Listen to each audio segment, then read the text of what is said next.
I got my buddy Brian Cat here. You guys know him, especially if you follow him on Twitter. You definitely know him. You definitely know his takes, all that good stuff. Brian, how are you doing today, bud? Doing good, Doug. How are you? I'm doing good. I'm doing pretty good. Feeling better. Not as tired as I usually am, but that's the price of having children. I've got a 2-year-old myself. I understand. They especially when their molars start coming in. Oh, mama, Oh they're yeah. just, they're just a lot of fun. But we're gonna be talking a little Miami Dolphins football. Let's start with what has happened. What was your thoughts and what like in a clump? What was your thoughts of 2022? Like what did you like? What didn't you like? Give us a nice assessment of your thoughts of 2022. Uh, it it slayed me honestly because I mean to go from 3 wins in a row, where you're just offensively steamrolling the entire league, to 3 losses, to 5 wins, to 5 losses, and now you're talking about having to win a game in the final week with Skylar Thompson Mm-hmm. against the Jets. And then you go into the playoffs, and then we think that the Dolphins are just going to get mutilated against the Bills. At least I thought that. And then we're sitting there in the middle of the third quarter with a lead in the playoffs. That's So so Dolphins, right? it's so Dolphins. So, but heading into this season, you can't help but think that there's so much talent on this team, Oh yeah. and it was, you know, e- when you have Jalen Waddle and Tyreek Hill, Mm-hmm. you know, setting team records and almost setting league records, third all time in combined receiving yardage. And the key to all of it is Tua Tagovailoa being healthy and throwing the ball to Tyreek Hill and Jalen Waddle, and having that be the core of the team. And you've also got a lot of good things happening on the rest of, you know, on the rest of the team on offense and defense, as you probably know. Mm-hmm. What now? Are you there's three different types of Dolphin fans. You got Dolphin fans that love Tua Tagovailoa. You got Dolphin fans that hate Tua Tagovailoa, and then you got the rational that can see the good but understand that there's some things he needs to work on. Where's your spectrum when it comes to Tua? I stay out of all conversation with Tua, and Smart man. I let the stats speak for themselves, because for anybody that bashes Tua, Mhm. if you're going to do it about injury, that's one thing, but we have to recognize as well that 1 year ago from today, there were people saying that Tua could not play in an offense that didn't throw the ball over 10 yards. How embarrassing is that when you look at that today? Oh my god, he led the league in yards per attempt. Like that was it was his bread and butter to the point that opposing defenses had to stop him from doing it to mess with him. That's what the Chargers did. They were like, all right, we're going to take 10 yards away and we're going to take the middle of the field away, play dink and dunk, play check down Tua. And he was like, no, I can't go back. And for Christ's sake, yes. And so the Dolphins have mastered now the deep passing game, Mhm. and not the dink and dunk. So let's start mastering the dink and dunk as well as the deep passing game. And a good player for that is Jamar Gibbs, the running back out of Alabama, who has incredible hands. We're gonna we're gonna get. I got it. I got a few guys I want to ask you about. Real quick, defense. Last year, would saying it sucked be like too mean last year, or is that like spot on? Because it wasn't good. No, it wasn't good. And it has to be taken into consideration that they lost Nick Needham, they lost Byron Jones, and they lost Brandon Jones very, very early on in the year, Mm, in on a defense that was really predicated on defensive backs. mm-hmm, It's a little bit different this year now with Vic Fangio, where it's more of a zone type of defense. It's a mm, disciplined zone defense. mm-hmm. Where last year, you know, Josh Boyer, I thought, did not factor in. Look, when it comes on to the defensive side of the ball last year, Josh Boyer did he had to go completely away from what he was doing previously, which Yeah. was relying on a strong secondary and sending the house. Mm-hmm. And now, but I do disagree with him being fired very simply because number one, Vic Fangio is much more established. Mm. And number two, this defense with Bradley Chubb and Jalen Phillips on the outside, with these cornerbacks and Jalen Phillips and Xavier Howard and Javon Holland at safety, it's more conducive to a zone type of defense.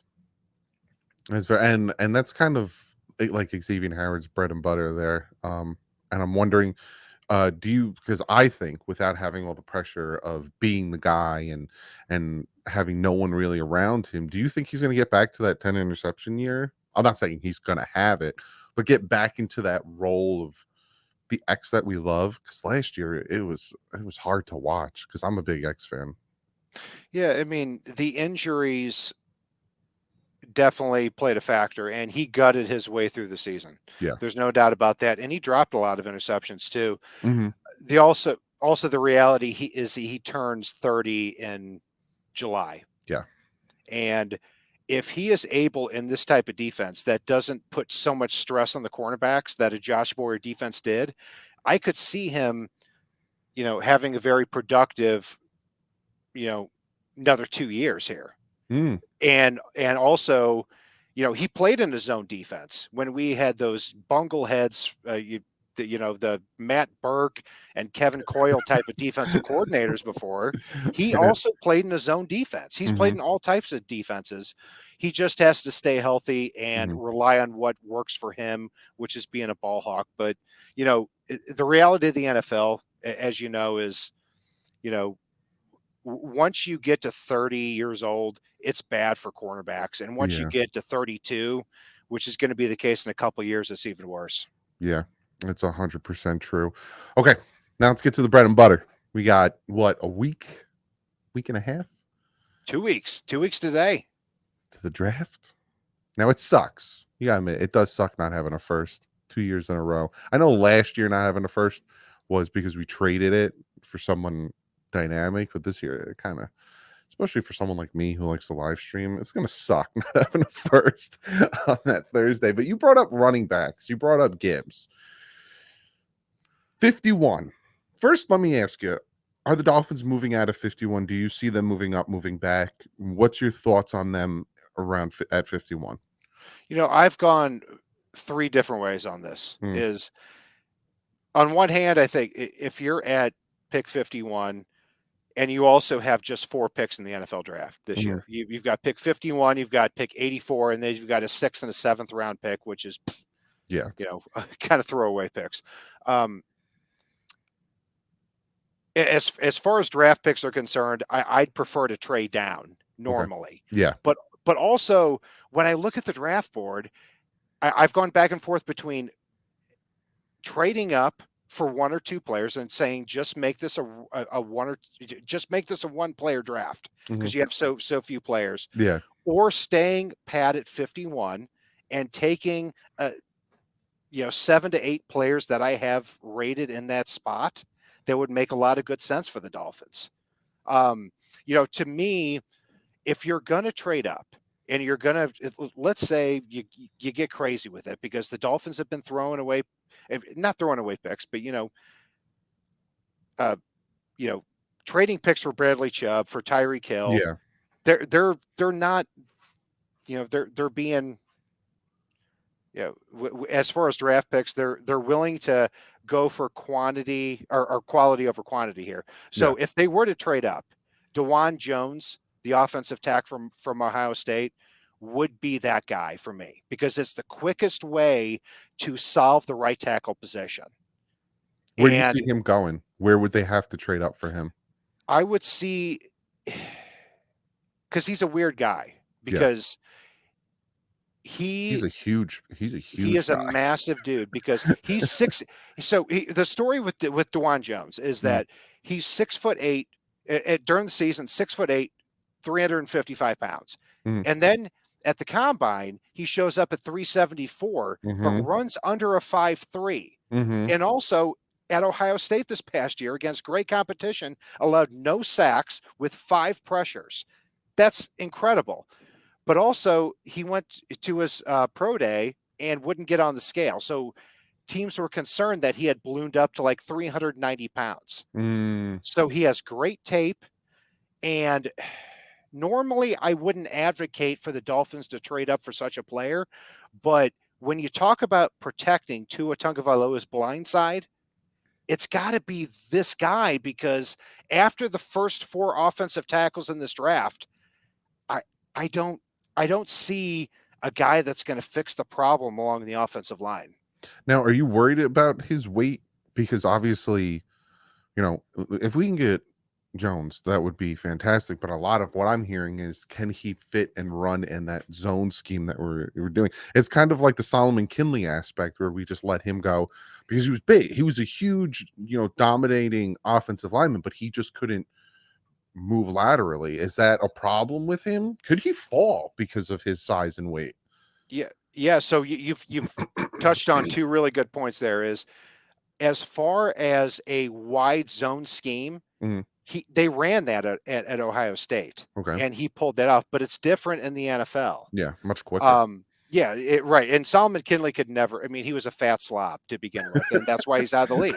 Let's be honest. Um, and so if you combine his zone blocking experience with the fact that he is one of the most massive human beings to take a football field ever, Mhm. I feel that it's worth the risk. Okay. So that, and also at the offensive tackle position, when you look at it, I mean, you're going to have 4 offensive tackles probably off the board in the first 20 picks. You're going Yeah. to have, Peter Skoronski, Broderick Jones, Paris Johnson, and Darnell Wright off the board. And that's probably going to push DeJuan Jones up, but it may Yeah, not, reach. because he's so big that he may not fit every scheme. Exactly. Yeah. It's kind of like what the Dolphins did with Austin Jackson.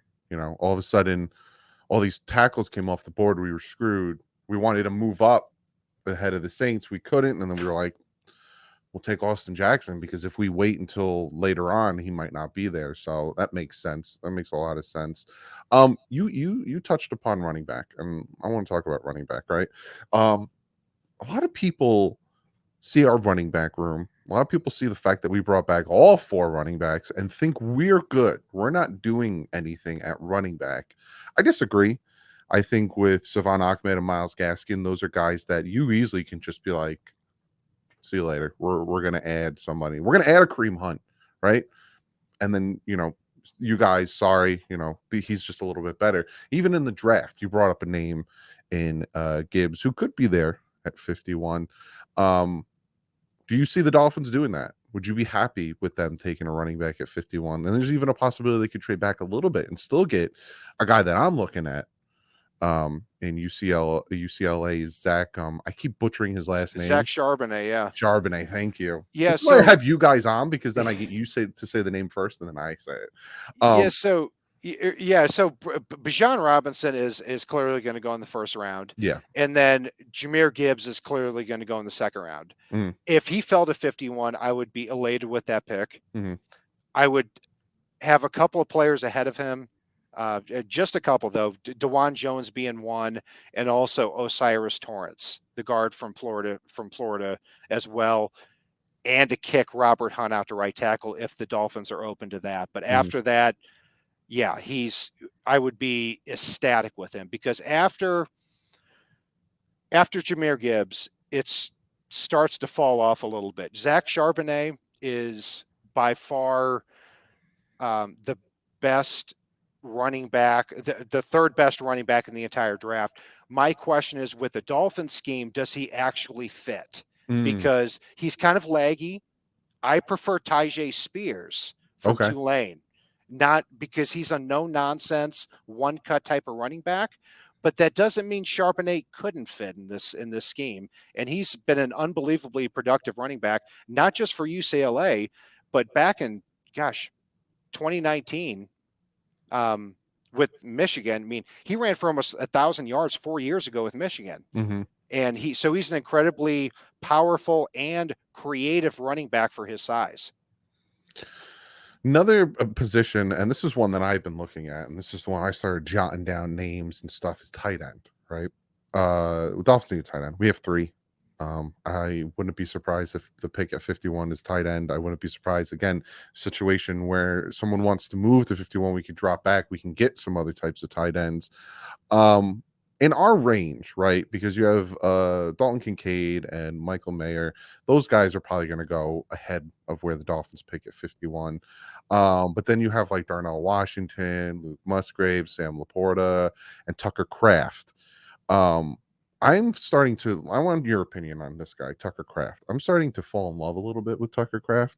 I watched a few of his video, and that guy, I saw one play, the yak from him was just, I was like, we need to grab that guy. What's your takes on Tucker Kraft, right? That's a guy that I think that if the Dolphins got an opportunity to trade back, they could still get Tucker Kraft.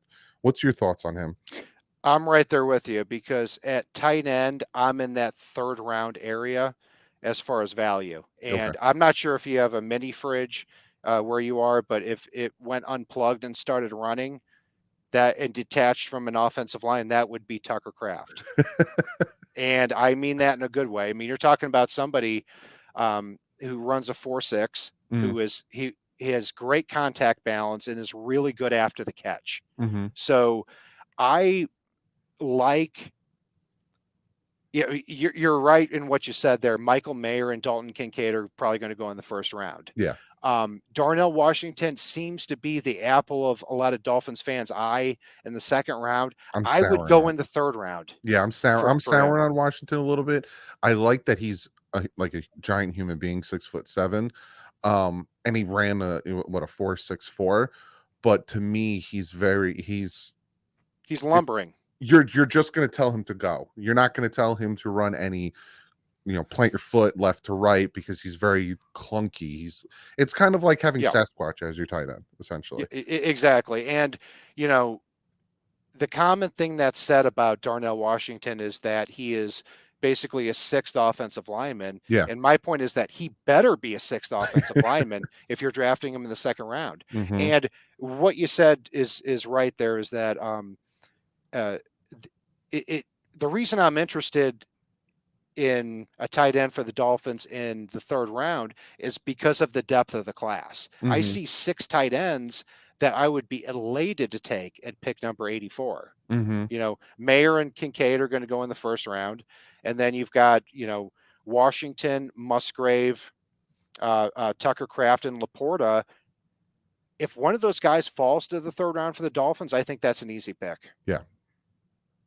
Yeah, 100%. And you get like Zach Kuntz, Luke Shoemaker. Those are, like you said, those are 3rd round picks. And if they're there, I'm not upset with those, especially Zach Kuntz and Luke Shoemaker. I'm not upset with those. Zach Kuntz is a weird guy because he is tall, fast, can't block. He is more Mike Gesicki than Mike Gesicki was. I mean, just watch him. I mean, Yeah, he's another 6'7", but he ran a 4.55. It's like, and he played for Penn State. He was a transfer from Penn State. He went to Old Dominion after that. I mean, he's a fascinating guy, and there's a thin line at tight end between a Zach Kuntz and a Jimmy Graham because they're mhm, so tall, they get down the field so quickly. Yeah, it's interesting with those guys. 100%. Last position we're going to talk about specifically, linebacker. Now, some people think, again, we're done with linebacker. We brought in Long. We have Baker. We have Tyndall. We brought back Duke Riley. We're good. We're set at middle linebacker. I disagree 100,000%. Even with Devin White popping up, I'm like, no, just give him a call. See how much, see what he wants. Give him a call. Would you be upset with them taking a linebacker in that 2nd round pick? And also, who would you like them to take a linebacker in that 2nd round? I would want to take one player, and that's Jack Campbell. Yes. And the reason for that is because in this Vic Fangio defense, you're dropping 5, sometimes 6 defensive backs a lot of the time in this Mhm. cover 2, cover 4 look, as we assume they're going to play. And that requires on rundowns a player like Jack Campbell, who's Mhm. 6'5, 250, who sticks his nose into that business. And that fills a need for the Dolphins schematically, because Jerome Baker, and who I've always been an underrated fan of. Mhm. David Long, I love the signing of that. Yes. Channing Tyndall is also an off-ball linebacker. He's kind of that Eric Ezukama of the defense here. And Duke Riley is, brought back on a smaller contract, special teams guy. As far as the depth chart, I think the Dolphins are filled out at Mhm. off-ball linebacker. But if you're talking about drafting Jack Campbell at 51 and then cutting Jerome Baker and saving $9 million financially and schematically, I think that makes sense. What is your dream scenario at our second and third round pick? Hmm.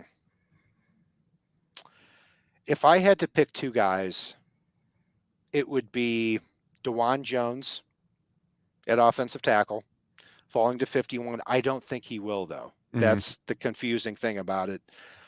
Um, and after that, there's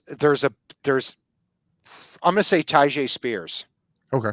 the running back from Tulane. So if I I like were to it. pick 2 guys, I think those 2 guys fill 2 immediate needs on the offensive side of the ball. But one player that really intrigues me that may fall to the second round, he's not projected to do so in a lot of mock drafts, is Alabama safety Brian Branch Okay. on the defensive side of the ball. The reason I bring that up is because if you look at mock drafts, he's going in the first round, at the Mhm. end of the first round usually. But if you were a GM, are you going to explain to the owner that a 6-foot, 190-pound safety who had 3 career interceptions and no forced fumbles? Probably not. That's why I think he's going to fall. If you look at Von Bell, the safety from Ohio State a couple of years ago, Mhm. for those very same reasons. I think that if you pair Brian Branch with Javon Holland, if you have the opportunity to trade up, or excuse me, for a Brian Branch, that makes sense. That's Mhm. something that is intriguing for me, even though that's kind of off the grid.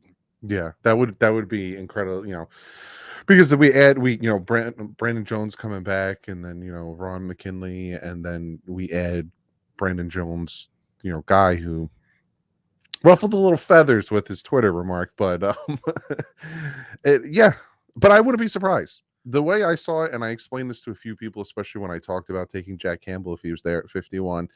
Um, you do BPA. Sometimes if you try to reach for what you need, it doesn't work out. Heck, example, Austin Jackson. Look at the year we took Jarvis Landry. We didn't need a wide receiver. And all of a Right. sudden in the second round, we take Jarvis Landry. And I was like, okay. And look how that panned out. So, just because we're pretty good at safety, if a safety that should be gone in the first round is there at 51, which we'll expect. That's the best part of, after the first day of the draft. We look at what's left and you're like, oh my God, how is so and so still here? Like DK Metcalf that one year. How is he still, available in the second round? That's the best part. And the last question I'm going to ask you is, who do you think will be that surprising guy that all of a sudden day one's gone and we're sitting there and we're like, how is so and so still there? I think there are 2 guys, Brian Branch and Michael Mayer, are my Mm, 2 guys that fall to the second round. And Mayer not far into the second round, but again, I look at just I think it's just been assumed that Branch and Mayer are going to go in the first round for so long that people have been ignoring, when doing mock drafts, that Mayer is 6'4", 252 pounds. He's an inline tight end. He mm, doesn't get a lot of separation. He would be a great fit and a great fall to Miami at 51. Probably doesn't fall there. mm, Same thing with Brian Branch. The measurables don't stack up for a first round pick. mhm, So, given that, it would be tremendous value if that type of player fell into the second round, and it would be intriguing if the Dolphins were looking to trade up for that type of player. So what it comes down to is, are the Dolphins going to trade down a little bit, get a couple of 4th and 5th round picks or something like that? Are they going to stay at 51 where there's good value? Or are they going to make it a one-person draft? That's what I'm looking out for on draft day. Going to be very, very interesting. Brian, thank you so much for stopping by. Great insight. Where can the people find you? Brian Cat NFL on Twitter. And I'm doing some freelance Dolphins draft stuff and anything that comes my way, taking a little bit of a break, but I'm going to swing back into high gear here next year. Awesome. Brian, thank you so much. Go check Brian out on Twitter. He tweets out some fantastic information. Brian, this won't be the last time I'll have you on. I look forward to talking to you again. Great to see you.